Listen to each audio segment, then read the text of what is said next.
మహబూబాబాద్ జిల్లా గాంధీపురం గ్రామ శివార్లో రైతులు చెత్త ట్రాక్టర్లను అడ్డుకుని ఆందోళన నిర్వహించారు. మున్సిపాలిటీ పరిధిలోని చెత్తను డంపింగ్ యార్డ్లో పోయకుండా రహదారిపై పోయటాన్ని వ్యతిరేకించారు.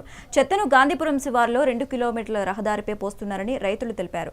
దీంతో వేలాది కోతులు చెత్త కుప్పల వద్ద ఉండటంతో ఒకవైపు కోతులు కరుస్తున్నాయనే భయం, మరోవైపు వాసనతో వ్యవసాయ భూములకు రైతులు వెళ్లలేక తీవ్ర ఇబ్బందులు పడుతున్నారని తెలిపారు. అసలు ఎవరు పనికి రాట్లేరు, రైతులు అందరూ బ్రేక్ అవుతారు. మీరు ఒక్కటే గుర్తుపెట్టారు, అసలు దారే బంద్ అయితే రైతు ఎక్కడ పోతాడు? పొలాలు గాంధీపురం మొత్తం పొలాలు ఇక్కడే ఉన్నాయి. ఆ పొలాలకు పోయేది చూడండి, మీరు రాండి.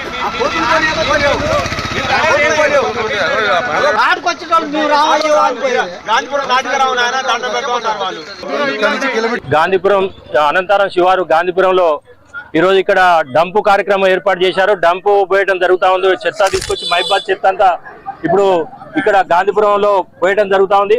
వారికి సపరేట్ గా ఒకటి డంప్ యార్డ్ ను ఏర్పాటు చేయడం జరిగింది ప్రభుత్వం, కలెక్టర్ గారు. మీరంతా ఆ డంపులో పోయకుండా, అక్కడ పోయకుండా ఇక్కడి నుంచి మెయిన్ రోడ్ నుంచి ఆ పోయే దారి లోపల మొత్తం రోడ్డు మీద మొత్తం చెత్త నింపడం జరుగుతూ ఉంది. కాబట్టి ఇలాంటి ఇప్పుడు ఆ చెత్త అంతా తీసేసి మీకు ఎక్కడే యార్డ్ ఇచ్చారో, మున్సిపాలిటీకి ఎక్కడే యార్డ్ ప్లేస్ ఇచ్చారో ఆ ప్లేస్ లో మాత్రమే మీరు డంప్ యార్డ్ ఏర్పాటు చేసుకోవాలి.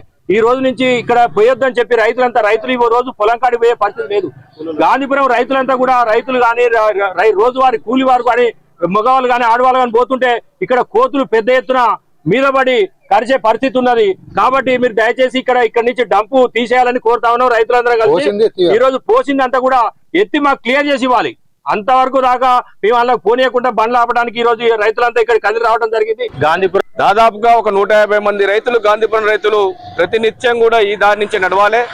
మరి ఆ దారి నుంచి నడవడంతో ఆ డంపింగ్ యార్డ్ ఆ చెత్తను పోయడంతో దుర్వాసన వస్తూ, దాంతో పాటుగా ఇక్కడ కుక్కలు అదేవిధంగా కోతులు యొక్క స్వైర విహారం చేస్తా ఉన్నాయి. దాంతో ఈ రైతులు పోవాలంటే మరి అనేక రకాల భయపడతా ఉన్నారు.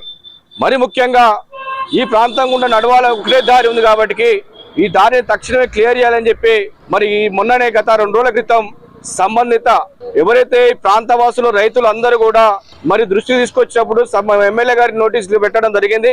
ఎమ్మెల్యే గారు నిన్ననే కమిషనర్ గారితో మాట్లాడి తక్షణమే ఆ డంపింగ్ అక్కడ చెత్తని తరలించి రైతులకు ఇబ్బంది కలగకుండా అని చెప్పి ఎమ్మెల్యే గారు నిన్న కమిషనర్ గారు చెప్పడంతో మరి వాళ్ళ వాస్తవంగా అనుకోకుండా వారి సమాచారం లేదు కాబట్టి రైతులందరూ కూడా ఇవాళ ధర్నా కార్యక్రమం నిర్వహించారు. కానీ రమ్మన్నాం, వారు అందుబాటులో లేకపోతే ఈ రోజు అందరూ రైతులు కూడా కమిషనర్ గారు కలిసి వారిని ఒకసారి పరిశీలించమని చెప్పి